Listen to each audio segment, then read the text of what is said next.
Bakit nagkaganito ang Pilipinas na bayan ko? Hello po sa inyo mga kabayan ko.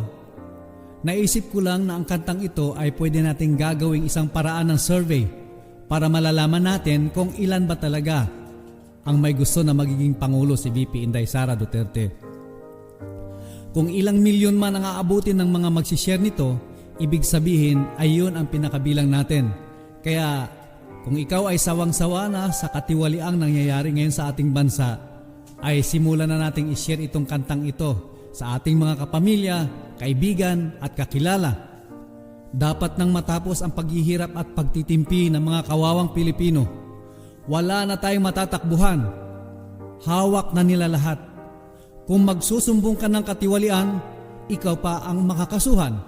Kaya para sa akin, wala nang iba, si Inday Sara Duterte lang talaga ang pwedeng mag-aayos na ating bansa. Mabuhay sa lahat ng mga matitinong Pilipino. I-share po natin ito.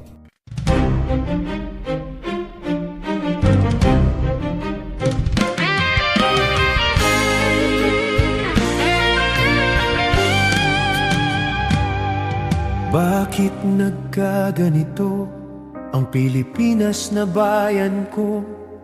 Sagad sa kasakiman, mga namumuno ng bayan.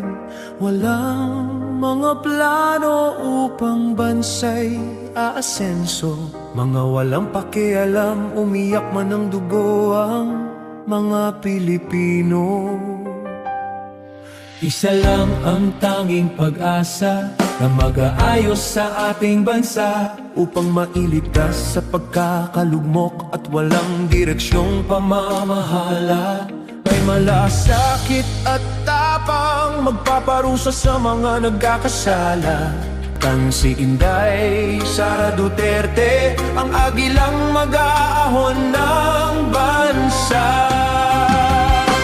Pilit ka mang pinapabagsak at pinagtutulungan ng mga pinglawan, dilaw at pula, kasama ang mga komunista, sapagkat sila'y natatakot sa matuwid mong pamamahala. Matitigil mga nakawan at siguradong sa kulungan ang kanilang kalalagyan.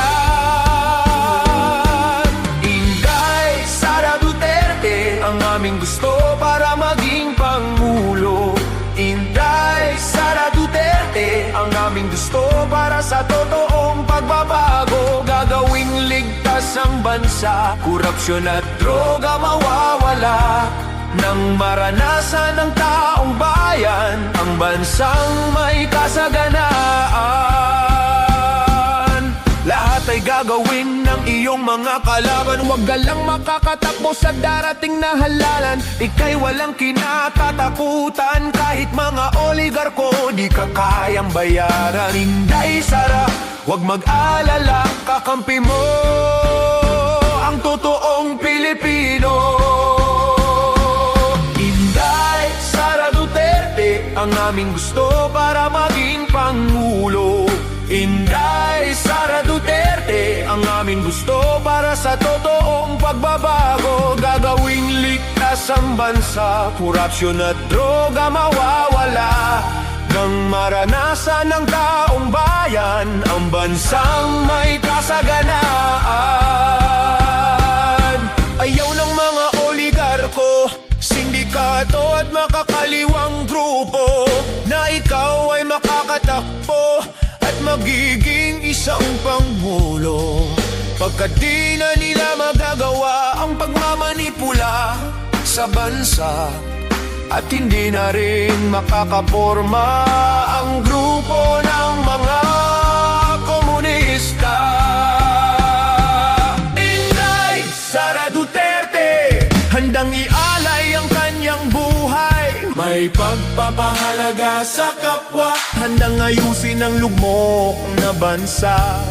Subok na at napatunayan sa Davao na kanyang sinilangan.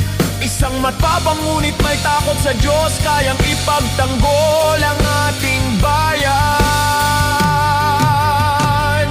Wala nang iba, ikaw lang talaga ang pwedeng bansa. Noon sila'y magkakaaway, pero ngayon ay magkahawak kamay. Malalakas ang loob na lalaban sa'yo, walang naman na sila'y matatalo. Maliban na lang sa Comelec, dadayain at nanakawin ang iyong mga boto. Inday Sara Duterte ang aming gusto para maging Pangulo. Inday Sara Duterte ang aming gusto para sa totoong pagbabago. Gagawing ligtas ang bansa, korupsyon at droga mawawala. Nang maranasan ng taong bayan ang bansang may kasaganaan. Inday Sara Duterte ang aming gusto para maging Pangulo.